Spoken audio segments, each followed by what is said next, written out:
Hello guys, welcome back to our channel Gaming Basics. In today's video, I will be teaching you guys how to enter the dark theme on your Meta Quest 3.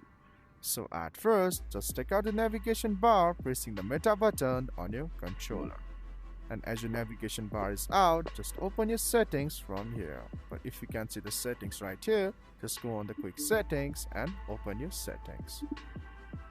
And as you open your settings, go in the option personalization and just click on it to open it.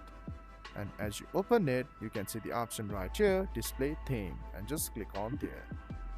And go on right here and select the dark mode. As you select it, click on apply changes. And also you need a restart to apply this dark mode on your Meta Quest 3.